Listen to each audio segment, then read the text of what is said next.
Hi there, I'm Matt Kemp from the Underground Cookery School. I'm going to show you a very simple recipe. You're going to have it on video, you can watch it and then reproduce it at home and wow everybody. A very warm welcome to you. I'm going to show you how to make everybody's favourite Mexican dish, beef fajita. First thing I'm going to do, a little bit of seasoning on the steak. Try and keep your arm there because it looks better. Then do the other side. There we go. Oops. And then that can just go straight on the griddle. Lovely. Now, over here, we've got a skillet or a pan. I've got olive oil, and if I just bring that up to a high temperature, in here I've got red and yellow peppers, which I've de-seeded and cut into julienne, and I've also got onion, which I've cut into strips.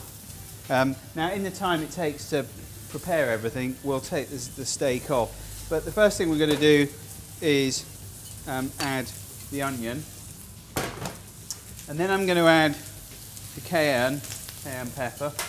That's going to give it a nice bit of heat. Just give those a good old mix. Then I'm going to add the peppers.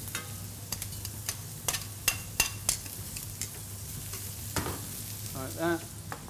I'm going to add a little bit of soy sauce.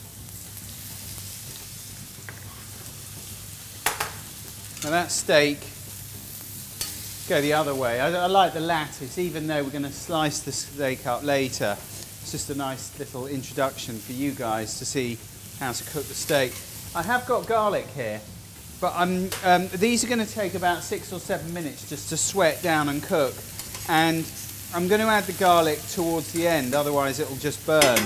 Over here, we've now got, you probably can't see, but we've got a perfect lattice on the steak. It's on the grill at 7:05, and what I'll do in about 30 seconds time is turn it the other way, so it's sort of 10 to 5, and then that will come straight off.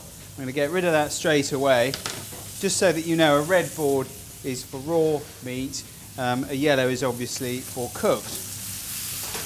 So we'll give those a little bit of a toss. And we just want to sweat those down till they lose their crisp. We want to make them go nice and soft. Well, that steak's now been cooking for probably about 3 minutes. As you can see, it's beautifully cooked. I'm going to let it rest for about 3 or 4 minutes. Think about it, when meat's cooked, it goes really, it tightens up, and you just want to loosen it up and let it tenderize before you carve it. So we're just going to give that a couple more minutes. So I'm going to let those cook on the residual heat, and also we want to make sure that they're nice and sort of room temperature when we actually make the fajita. I've got the steak here, so what I'm going to do is just cut that into strips. Here we go. I've made the steak sort of quite pink, but if you want to cook it for longer, then obviously you can do that. As you can see, look. See, I think that's perfect. It's got a nice bit of pink in the middle. But another 5 minutes, this steak be absolutely well done. Again, you can trim all the fat off if you like. Personally, I like to leave it in because I think that's the fun bit. So here's what we're going to do. I'm going to let those veg cool down. What I'm then going to do is I'll probably also just cut, make them into smaller strips. I've got my cheese here. I'm going to mix all those ingredients together in a bowl, and then the final thing we're going to do is make the fajita. I've got my tortilla here. I'm just going to put that in the pan. I just want to put a little extra residual heat through here, not an enormous amount. There's our mix, as you can probably see.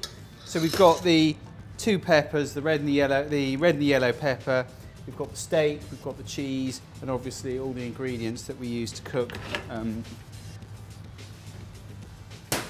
So we've put a little bit of heat in the fajita. So what I'm going to do now is just line that along here. I mean, that just looks fantastic. You don't need to season it because obviously you season the steak. Just fold that up like that, round like that. I'm going to plate those up now. Ladies and gentlemen, That is how you make the perfect fajita. And that's how you make the perfect fajita. And for extra effect, you can also add a little bowl of sour cream next to it, which I don't have, so I didn't.